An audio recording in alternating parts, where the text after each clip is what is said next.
Bonjour et bienvenue dans cette nouvelle vidéo de mon défi 30 vidéos en 30 jours. Je suis très contente de vous retrouver. Je m'appelle Claire, je suis diplômée et je suis l'auteur du blog devenircommissaire-de-justice.fr. J'ai également créé le groupe Facebook éponyme. Beaucoup de partage, beaucoup d'entraide, beaucoup d'actualités juridiques. Donc ça me fait très chaud au cœur de voir cette solidarité dans la profession parce que nous avons des personnes étudiantes en droit, des personnes actuellement à l'INCJ, donc des personnes ayant réussi. Nous avons également des personnes dans ce groupe qui présentent l'examen, donc entre guillemets l'examen d'entrée et l'examen de sortie, et également des confrères, des consoeurs qui sont installés puisque j'ai ouvert ce groupe il y a plusieurs années, donc forcément avec le temps qui passe, les personnes se sont installées et ont leur propre étude et je suis très contente de les avoir parmi nous sur le groupe. J'ai également écrit un livre qui regroupe les 5 erreurs les plus courantes qui empêchent de réussir l'examen de commissaire de justice. Donc je t'invite à en prendre connaissance pour ne pas commettre ces erreurs et pour que tu puisses toi aussi réussir à ton tour. Pour le recevoir, il suffit de cliquer sur le lien dans la description. Et aujourd'hui, j'ai une invitée en la personne de lauréat et normalement c'est une vidéo que je réserve intégralement aux membres de mon bootcamp, donc ce qui est mon programme pour réussir et préparer et réussir l'examen de commissaire de justice, donc l'examen d'accès à la formation, c'est-à-dire l'examen d'entrée. Mais je me suis dit que je vais te partager quelques extraits qui pourront t'aider également dans ta préparation si tu ne fais pas partie du bootcamp pour le moment en tout cas. Merci beaucoup lauréat pour tous ces conseils. Je te souhaite beaucoup de réussite encore pour la suite de ton parcours. Je te laisse avec lauréat et je te remercie d'avoir regardé cette vidéo de mon défi 30 vidéos en 30 jours. Du coup, je l'ai repassé une deuxième fois et là, je l'ai eu. Tout ça pour dire que c'est pas parce qu'on vient d'une petite fac qu'on ne peut pas réussir cet examen. Déjà, premièrement, il ne faut pas avoir d'a priori sur ça. Ensuite, je peux dire que c'est un examen très exigeant. Comme on peut voir, de toute façon, le nombre, le pourcentage de réussite qui est très bas. Mais ce n'est pas impossible. La preuve. Comme tu l'as dit, Claire, c'est un vrai marathon. Donc, il ne faut pas s'épuiser parce que c'est vrai qu'il y a beaucoup de choses à assimiler. Donc, il faut prendre du temps aussi pour soi, pour faire du sport.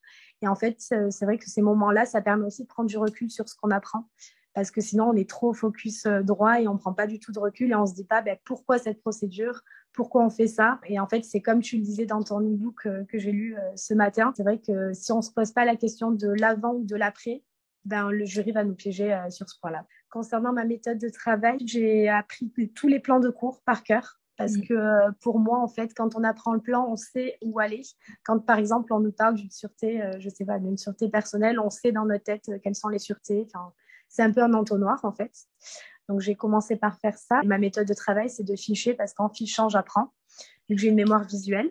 Voilà. Dites-nous dans la discussion, là, est-ce que vous avez une mémoire visuelle? Est-ce que vous savez, en général, les juristes, ils ont la mémoire visuelle quand même. Parce que j'ai eu quelques fois des membres qui avaient une mémoire auditive et en fait, elles s'enregistraient.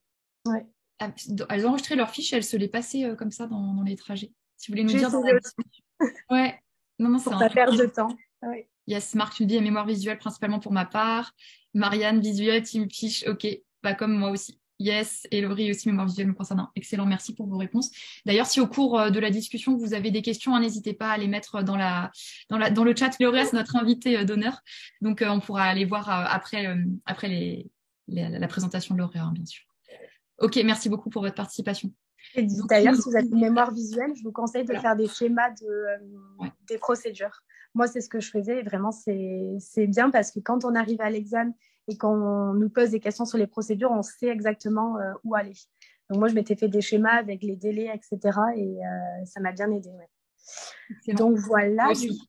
Voilà. Du coup, donc j'ai fiché. Donc ça m'a pris du temps, mais de toute manière, c'était du temps de gagner sur l'apprentissage. Et ensuite, je relisais mes fiches et je faisais des flashcards, c'est-à-dire je me mettais un thème sur une fiche et je marquais tout ce que je savais. Et après, je complétais avec ma fiche. Voilà. Donc ça, c'était l'apprentissage renforcé, on va dire. Voilà. Et ensuite, je vous conseille aussi dès le début de faire des entraînements, des concours blancs, des annales. Donc moi, je les ai fait dès le début. Concernant les écrits, les sujets sont très longs et que c'est vrai que c'est dur de les faire dans le temps. Mais en fait, j'ai remarqué autour de moi, en discutant avec ceux qui ont réussi l'examen, en fait, le principal, c'est de finir. En fait. Parce que les correcteurs n'aiment pas du tout quand on n'a pas fini notre sujet, parce qu'en fait, ils estiment que du coup, on ne sait pas s'entraîner et qu'on n'était pas prêt à faire ça dans 3 heures, quoi.